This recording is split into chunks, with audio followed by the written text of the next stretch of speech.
Assalamualaikum warahmatullahi wabarakatuh. Apa kabar semuanya? Semoga dalam keadaan sehat. Pada kesempatan kali ini kita sudah masuk di pertemuan ketiga Sistem Informasi Akuntansi. Yang minggu lalu sudah kita pelajari adalah proses dan data bisnis, dan minggu ini kita akan mempelajari tentang dokumentasi sistem. Dokumentasi sistem ini adalah sistem yang didokumentasikan. Gunanya untuk apa? Gunanya untuk mengorganisir seluruh informasi yang terkait dengan proses bisnis entity ya, atau proses bisnis dari sebuah entitas. Dokumentasi sistem ini biasanya disajikan dalam bentuk grafis. Kenapa? Agar lebih mudah dipahami oleh para pengguna dokumentasi sistem tersebut. Ya, karena kan sistem yang didokumentasikan ini kan berguna untuk banyak pihak gitu ya, misalnya pihak-pihak eksternal seperti auditor eksternal gitu ya, ketika mereka ingin mengetahui atau mengecek tentang internal control dari perusahaan, biasanya mereka menggunakan dokumentasi sistem. Ya, dia ingin tahu proses bisnisnya perusahaan secara detail yang sudah didokumentasikan oleh perusahaan, sehingga waktu yang mereka gunakan untuk memahami sistem tersebut menjadi lebih efisien, lebih singkat gitu ya. Karena kalau dibandingkan dengan harus membaca sistem yang berhalaman-halaman gitu kan, waktu yang mereka butuhkan untuk memahaminya dalam bentuk grafis itu akan menjadi lebih singkat gitu ya. Atau ketika mereka harus mengobservasi sistem tersebut ya dari awal sampai akhir, dari A sampai Z, itu kan membutuhkan waktu yang cukup panjang atau lebih lama lah dibandingkan kalau kita hanya melihat dari sekedar gambar. Nah, bagaimana caranya? Biasanya dokumentasi sistem ini dibuat berbentuk diagram ya, atau diagram itu bisa berbentuk diagram activity, artinya yang berbasis dari aktivitas gitu ya. Yang ada juga yang berbasis dengan data atau diagram data gitu ya, atau ada juga yang berbasis secara proses, ada juga yang berbasis secara skema gitu ya, atau dokumentasi dan lain sebagainya. Nah, inilah tadi kegunaan kenapa sih kita harus bisa untuk mendokumentasikan sistem seperti itu. Oke, kita lanjut. Kita masuk ke pengertian teknik sistem. Teknik sistem adalah alat yang digunakan dalam menganalisis, merancang, dan mendokumentasikan sistem dan hubungan antar subsistem. Teknik tersebut bersifat grafikal ya, jadi berbentuk tidak lagi berbentuk narasi, tapi berbentuk grafikal. Artinya kita bisa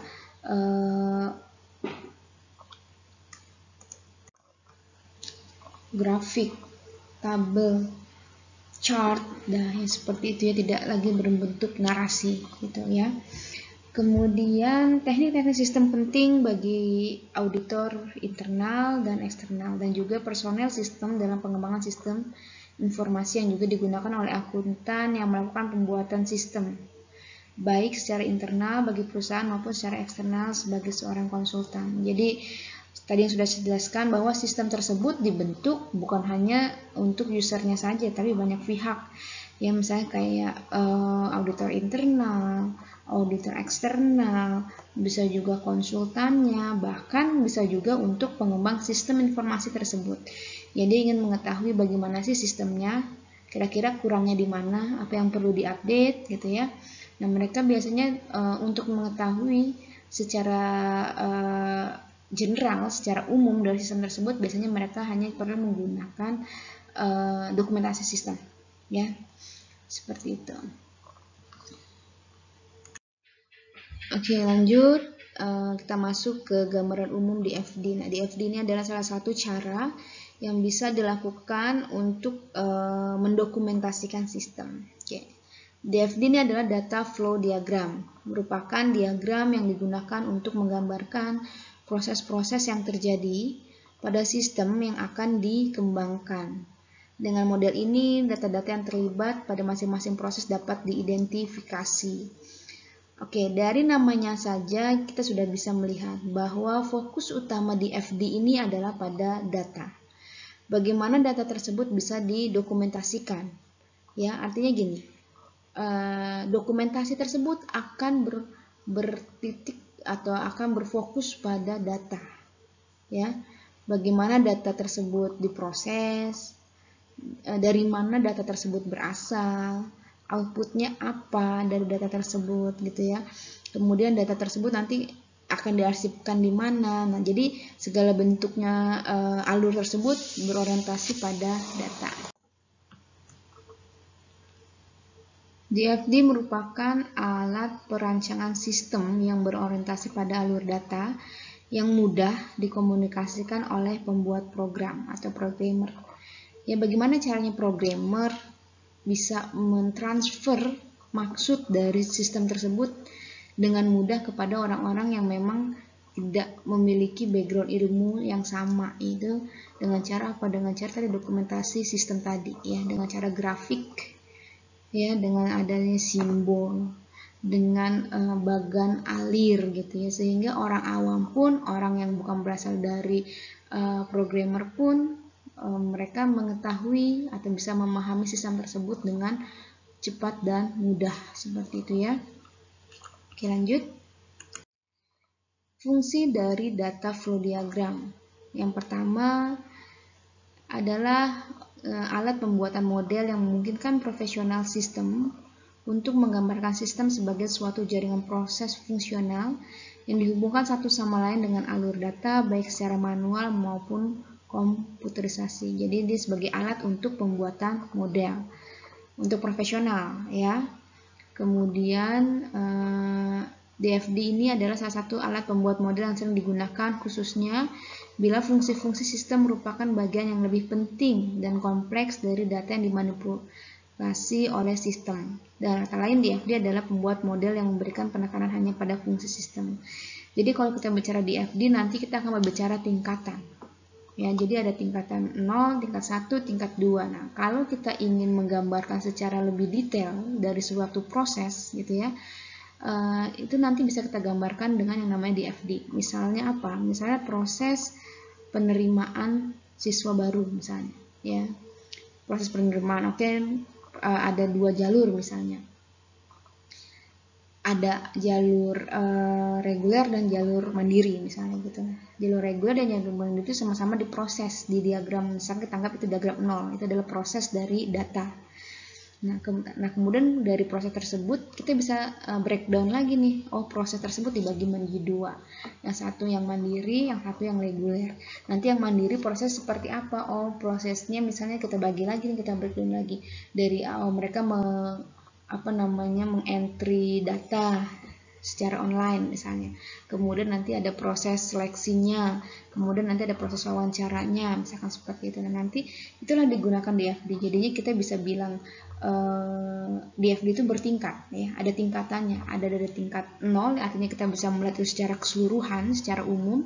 Kemudian kita masukkan lagi ke tingkat 1, artinya kita sudah bisa melihat proses tersebut secara lebih detail lagi. Gitu ya. Oh, ternyata proses penerimaan mahasiswa baru itu ada 2 jalur nih, gitu ya.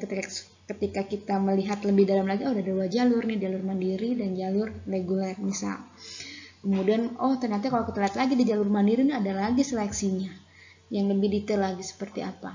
Kemudian jalur reguler seperti apa. Nah, itu namanya tingkatan-tingkatan dalam DFD seperti itu.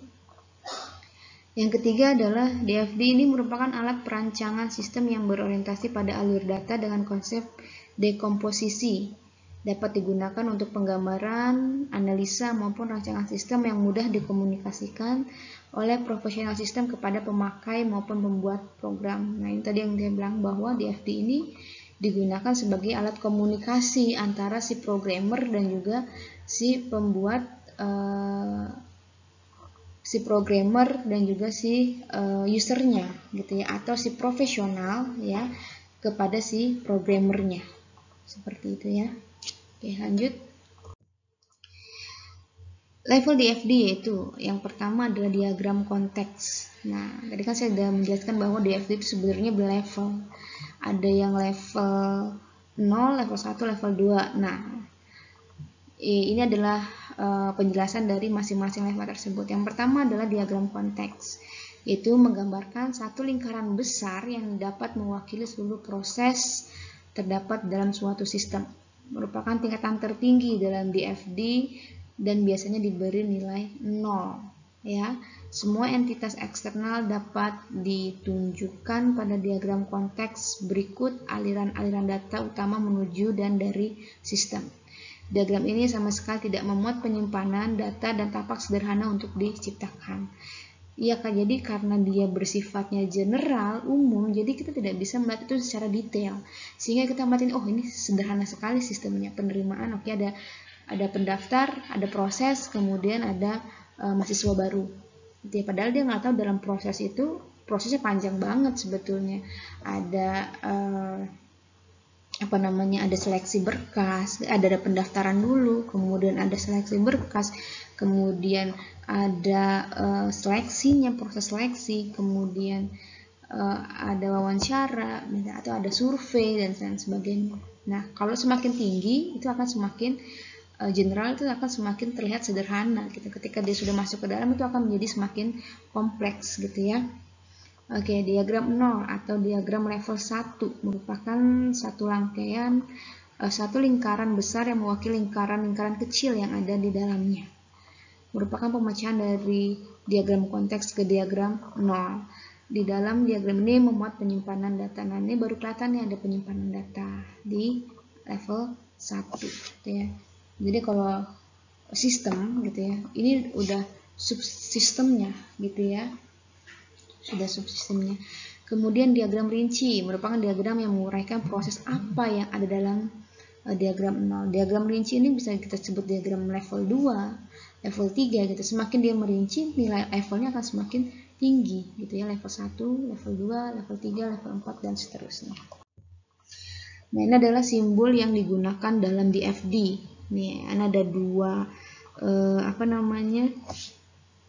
dua model ya. Yang pertama adalah model Sarson dan Jordan ya.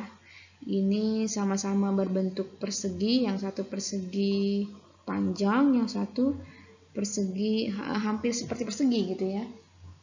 Apa itu? Kalau simbol, kalau kita membaca DFD terus kemudian kita mendapatkan gambar seperti ini nih, artinya adalah entitas eksternal, dapat berupa orang atau unit terkait yang berinteraksi dengan sistem, tetapi di luar sistem ya, dia eksternal di luar sistem.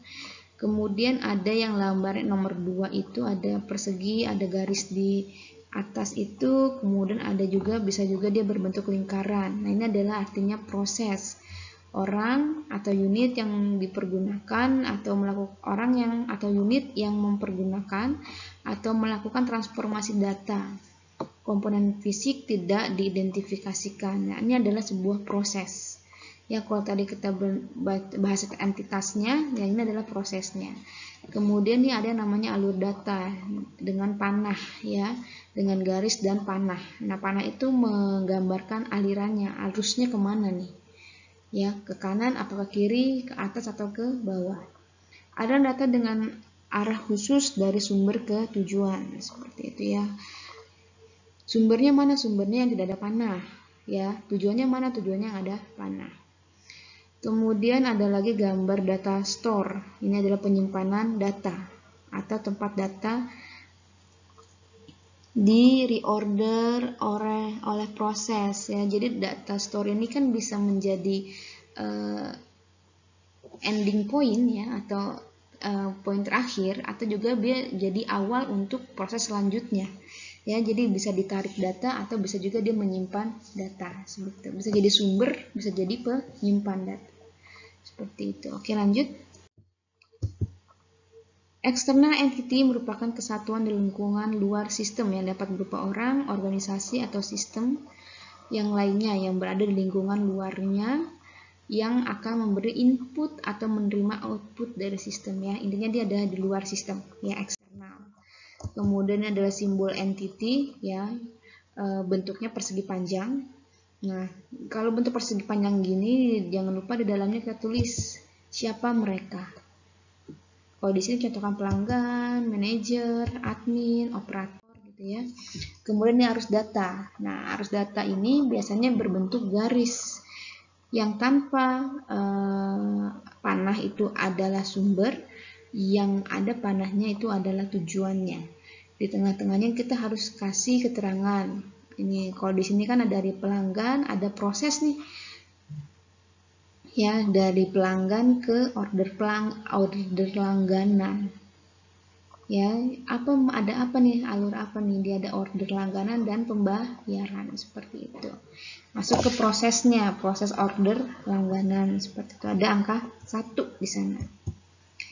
Arus data atau data flow di DFD diberi simbol suatu panah. Arus data mengalir di antara proses, simpanan data, dan kesatuan luar.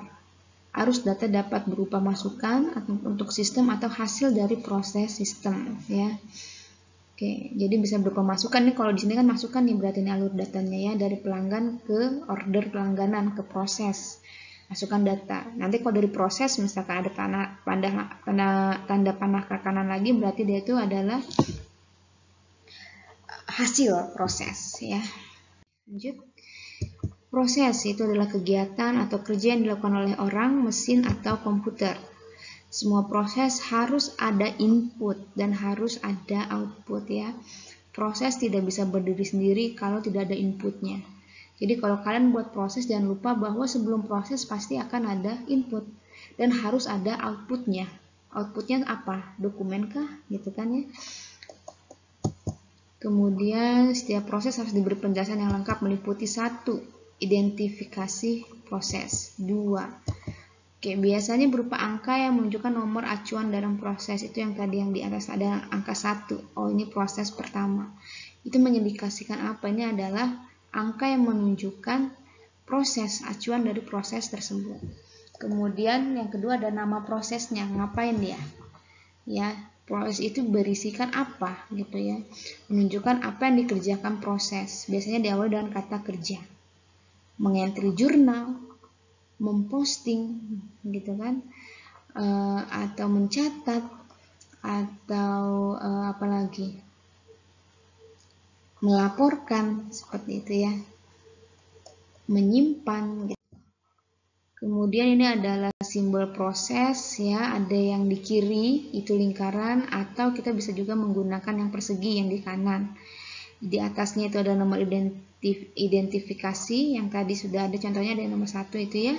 Kemudian bawahnya kita isi dengan nama proses. Yang lingkaran juga sama nih, yang lingkaran juga harus ada namanya gitu ya.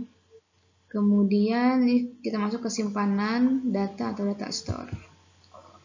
Yaitu adalah suatu file atau database di sistem komputer. Suatu tabel penyimpanan sebelum dilakukan proses. Selanjutnya kita masuk ke update data, yaitu adalah arus data menuju ke simpanan data dari suatu proses. Misalnya dari entity eksternal gitu ya, menuju simpanan, berarti itu ada data yang kita update. Bisa apa aja tuh update data itu meliputi apa aja? Yang pertama bisa menambah atau menyimpan record, atau menghapus record, atau merubah nilai data di suatu record. Kemudian arus data yang berasal dari simpanan menuju proses menunjukkan proses tersebut menggunakan data yang ada di simpanan data. Jadi kalau dia berasal dari proses, maka sebetulnya dia sudah menggunakan data-data yang sudah disimpan gitu ya dalam proses tersebut. Nah, ini adalah contoh dari DFD tadi yang saya bilang bahwa DFD itu berlevel. Nah, yang di atas ini, yang di atas ini adalah ini top level nih, paling atas dia. Top level di sini maka kita tulis di sini atau diagram konteks ya. Di sini kita tulis angka apa? 0. Nah, kalau kita lihat di sini ya, ini kan dia sangat sederhana sekali. Ada entity eksternal, ada A ya, kemudian ada entity eksternal B, kemudian ada arus nih ya kan, arus X ya, dan arus Y menuju satu proses. Ini prosesnya sama nih, menghasilkan apa? Output di sini, output C. Ini kan sebenarnya kalau kita lihat sederhana, makanya kalau kita jabarkan lagi, kita lihat lebih detail, ternyata proses 0 ini kita buka lagi nih, kita masuk ke diagram level 1-nya. Ternyata dia ada 4 proses nih. Ada proses 1, ada proses 2, ya, kemudian ada proses 3, dan ada proses 4. Harusnya ada berapa? Ada 1, ada 2, ada 3, ada 4, ada 5, ada 6, ada 7, ada 8. Ternyata harusnya. Entity eksternalnya ada berapa nih ya? Inputnya nih 1, 2. Outputnya ada berapa? Ada 1 di sini. Ya. Sebenarnya dari proses 1 ini juga menghasilkan output nih. Masuk ke proses 2.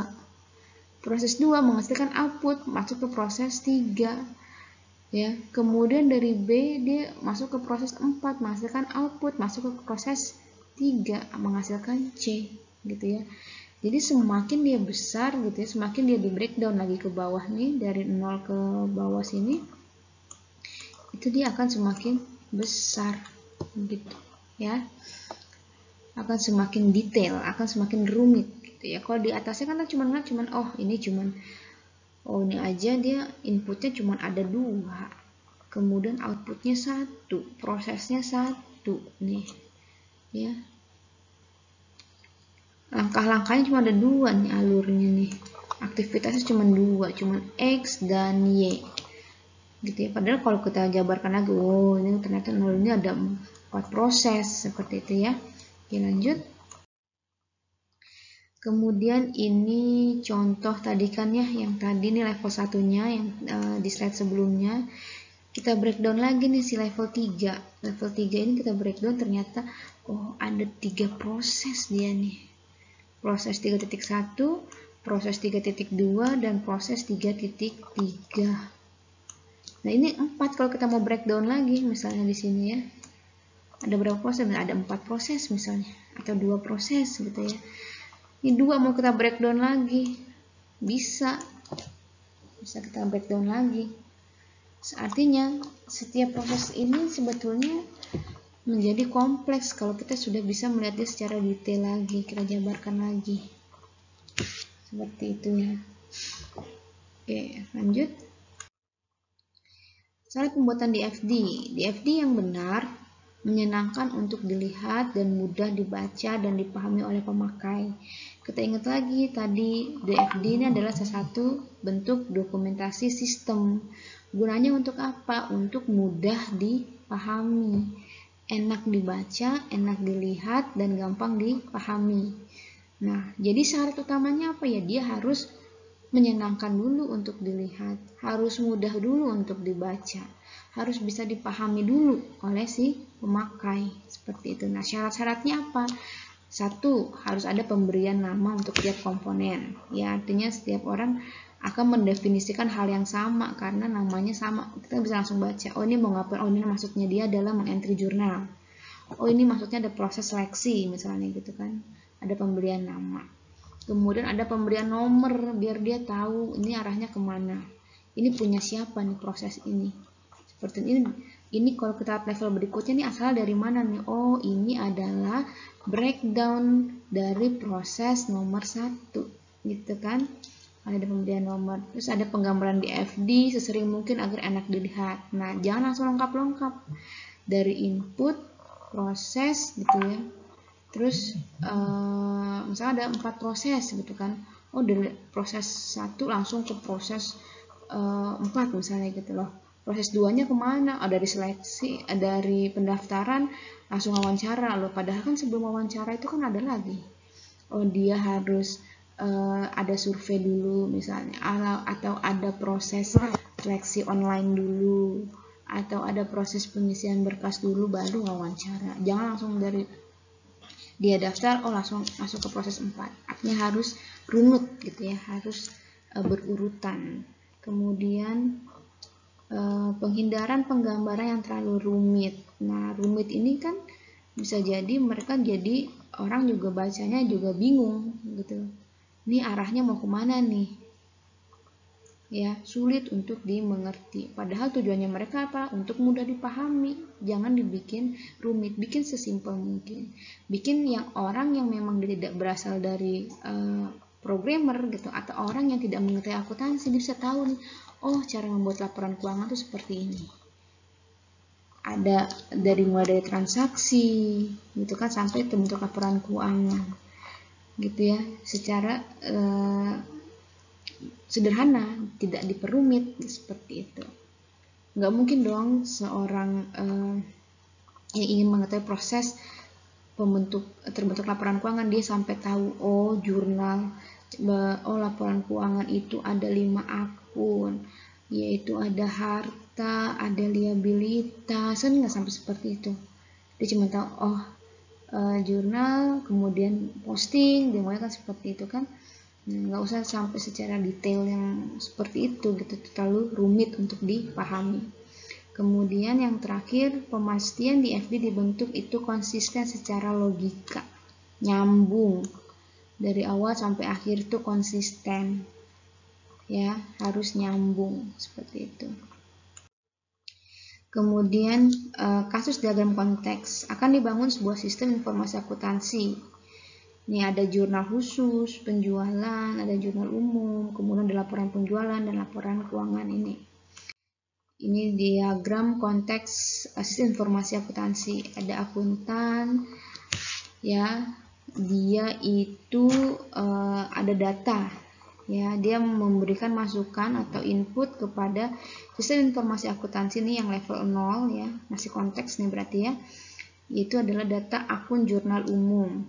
Ya, kemudian diproses di sistem. Nah, sistem ini memberikan output lagi. Outputnya apa? Laporan keuangan. Ini level 1, ini level diagram konteks.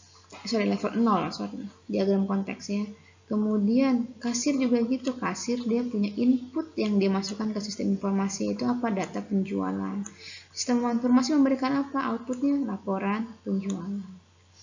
Lagi ada sistem informasi memberikan apa? Laporan penjualan dan laporan keuangan untuk manajer. Gitu. Datanya dari mana? Datanya dari si akuntan dan dari si kasir. Ya. Oke, lanjut. Ini kalau kita lihat lagi, kita breakdown lagi nih di level 1-nya nih, ya.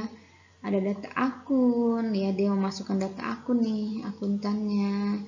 Kemudian ada store-nya di sini, data store akun.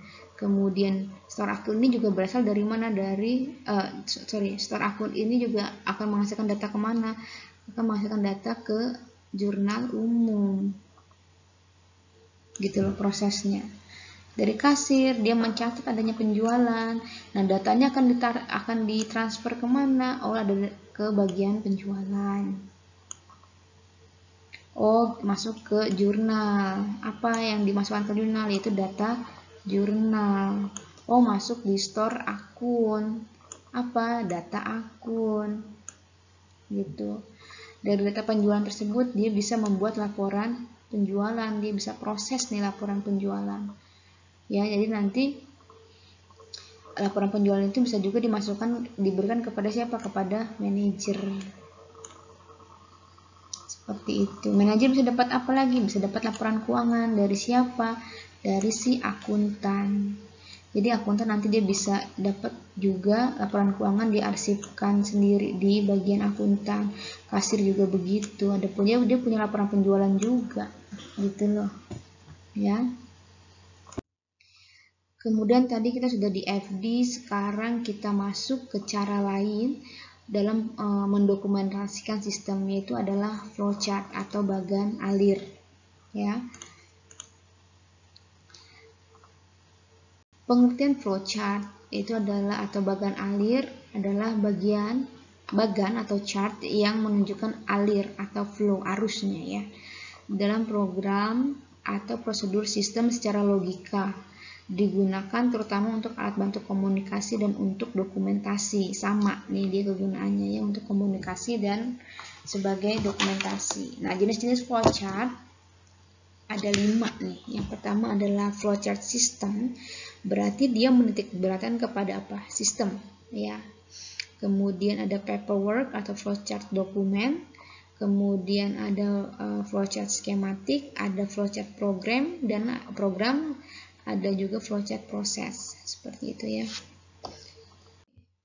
Fungsinya untuk apa? Nah, ada 3. Pertama ada relationship. Flowchart dapat memberikan gambaran yang efektif, jelas, dan ringkas tentang prosedur logik.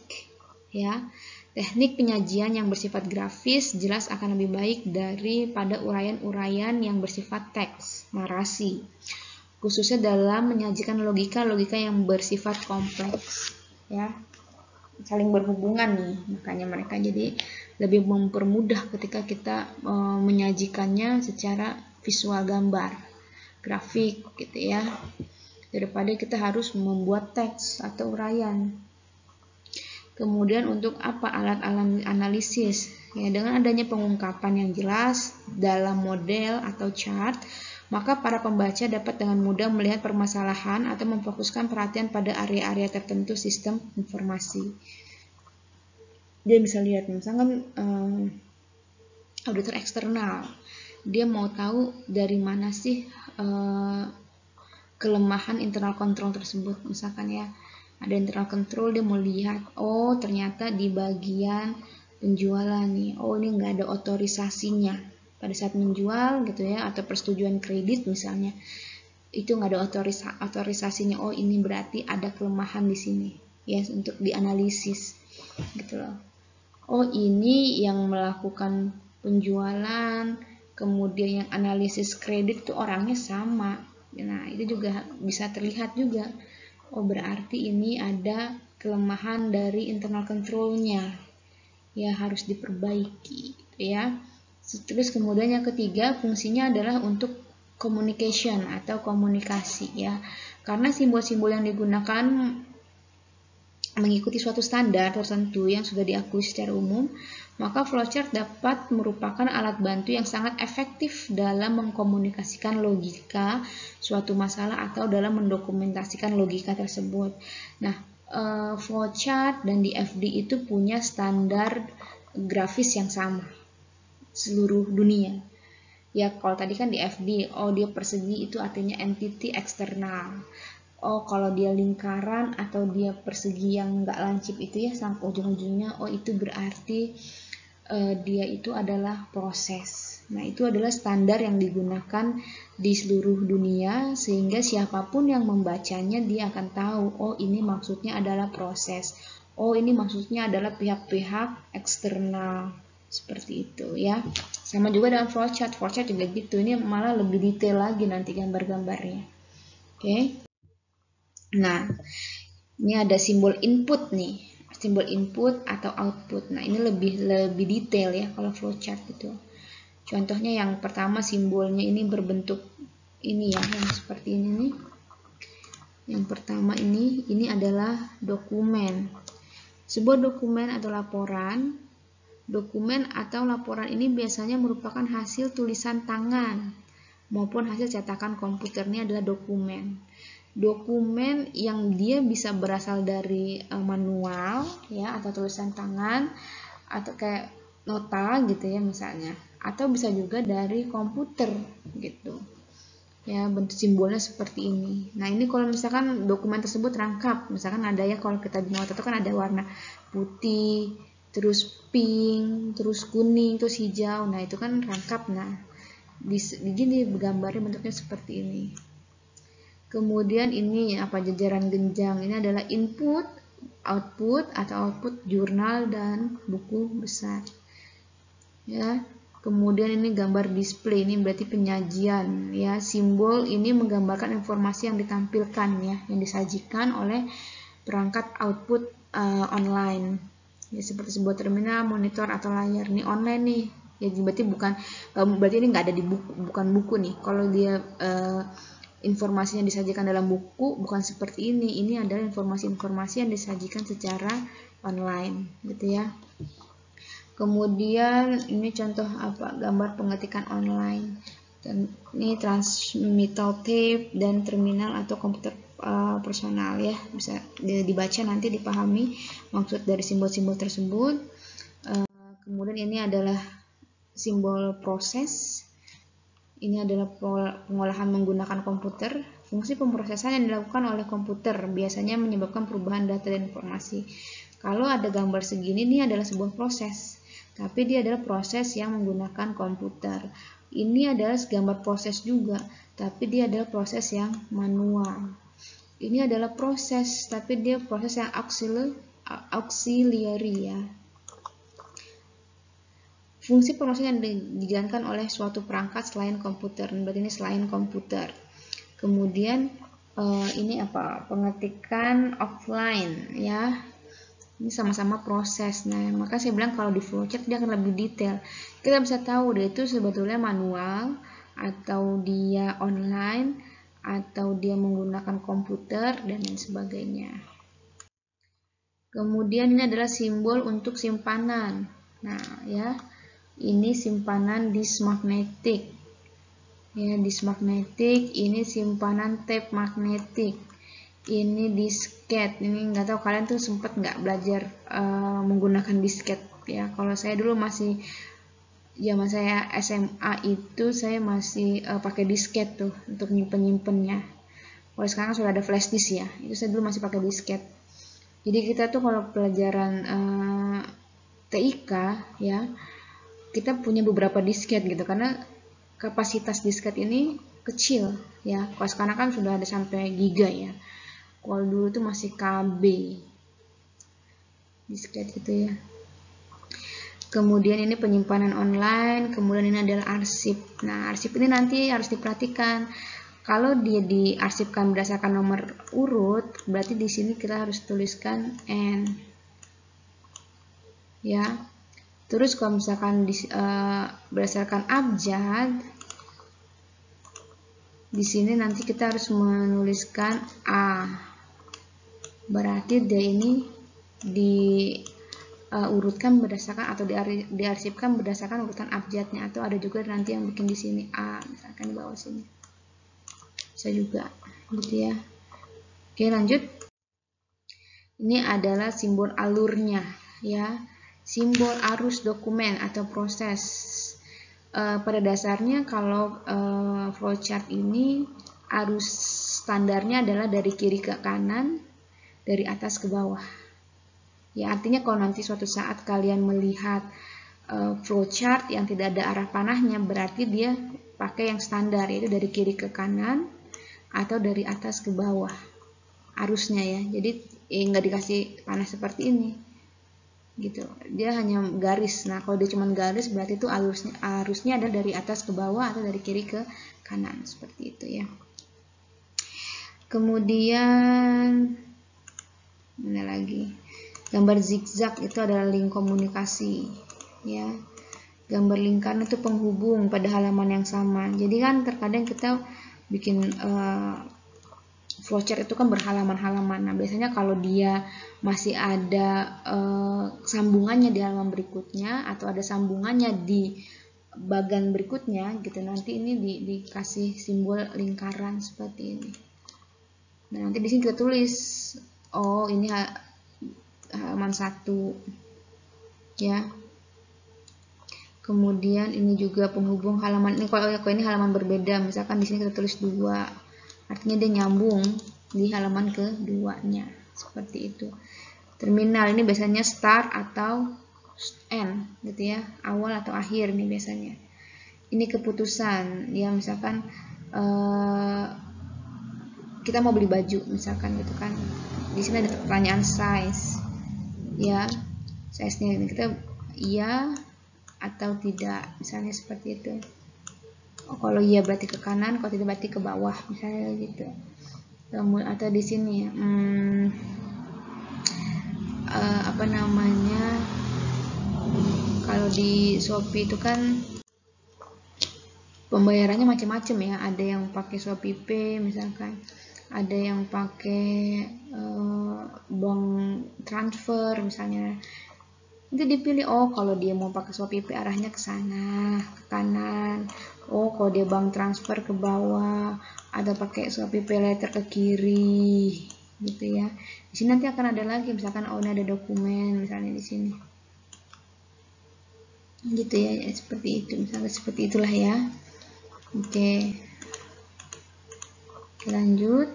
Ini anotasi yang terakhir nih, yang di bawah ini anotasi itu adalah kalau misalnya kita ada catatan, ada keterangan di sini, misalkan dilakukan oleh siapa, misalkan bagian accounting, perlu di sini accounting misalnya, seperti itu ditulis di sininya ya.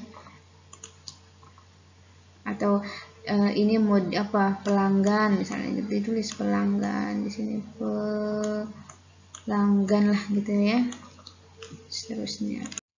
Nah, ini adalah contoh dokumen flowchart ya, artinya dia berdasarkan dokumen nih, harus dokumen nih. Ini ada payroll dan ada account payable ya. Kita contohkan aja satu ini yang yang payroll. Di sini ada startnya dari divisi human and resources nih ya, divisi human and resources. Dia ada dokumen ya, employee change ya, atau perubahan pegawai, sama new employee data ya, data pegawai baru, kemudian diproses ini secara manual ya, ada update employee, payroll file, dan store form in filenya ya. Kemudian ini kemudian ada penyimpanan secara offline nih ya. Kemudian kemungkinan ini ada penggandaan data nih ya, karena dia jadi putus-putus nih. Penggandaan data, yang satu diberikan kemudian yang satu dia dilaksanakan secara manual, prepare monthly tax report, untuk persiapan laporan pajak nih ya, bulanan ya. Yang satu lagi dia ada di department ya, ada departemen apa nih maksudnya nih, payroll, departemen payroll. Ini dia yang tadi masuk ke prepare monthly tax report, yang satu prepare payroll report each pay period ya. Ini untuk payroll reportnya ya, ini untuk teksnya, yang satu untuk payroll report, makanya dia akan menghasilkan dokumen di sini nih. Kemudian ini ada apa ini,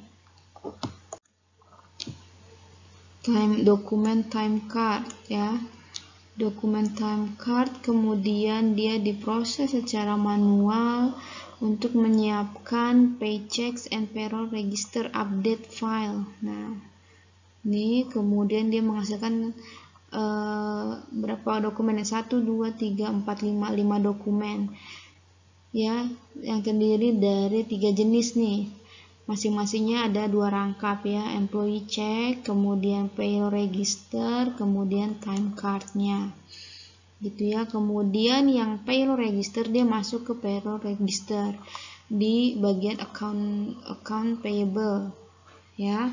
Kemudian payroll yang berasal dari departemen tadi, departemen payroll itu kita prepare payroll checksnya sama CD voucher ya. Itu nanti menghasilkan dokumen, ada 3 jenis dokumen, masing-masing 2 rangkap, yaitu payroll check, kemudian payroll CD voucher, dan payroll register ya.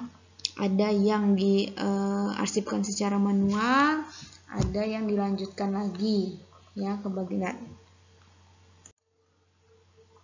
ini, masuk ke ini ya, ke halaman yang berbeda nih, yang D nih, D, C gitu ya. Kemudian ini disimpan secara manual. Oke, lanjut.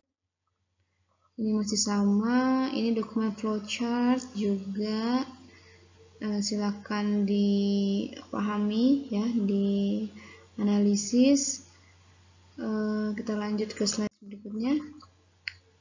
Ini ada flowchart di bawah ini dibuat dengan asumsi berikut: 1. Perusahaan menjual secara kredit. 2. Perusahaan memproses transaksi penjualan secara manual. Dan 3. Lokasi gudang terpisah dengan lokasi kantor.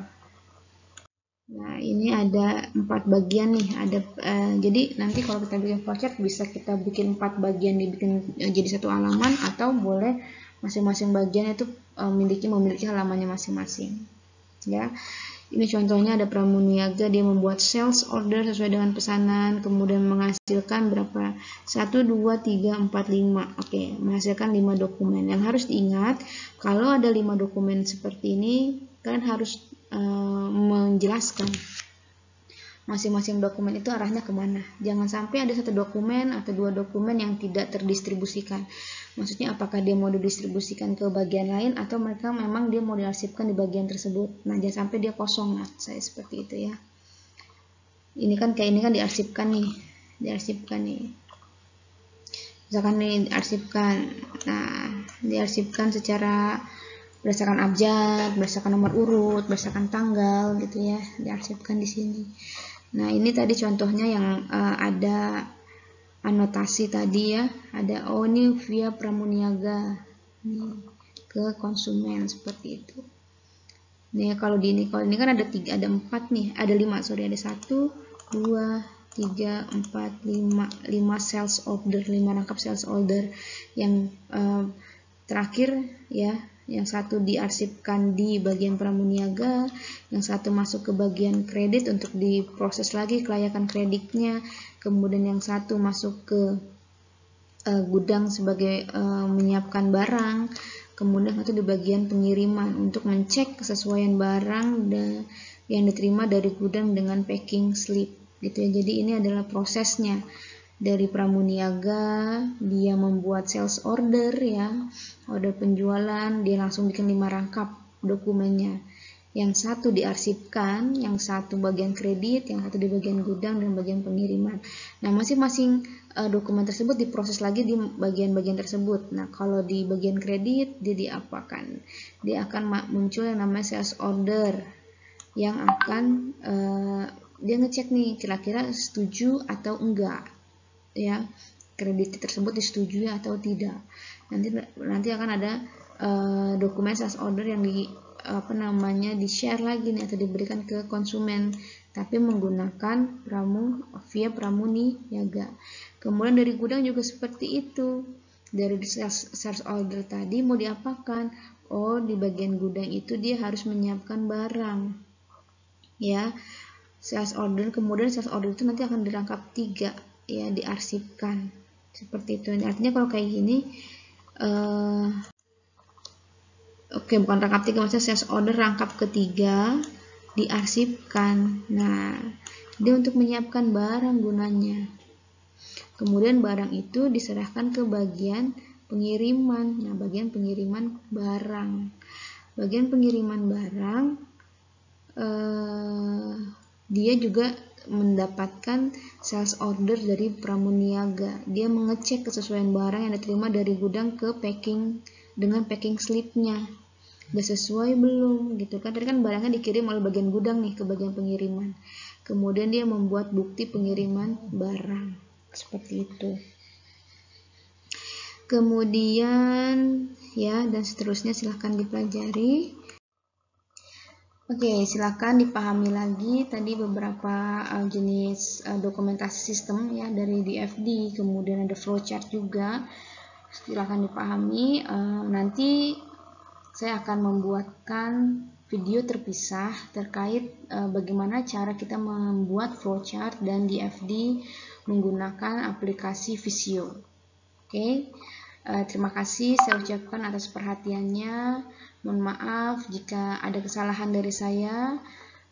Wassalamualaikum warahmatullahi wabarakatuh.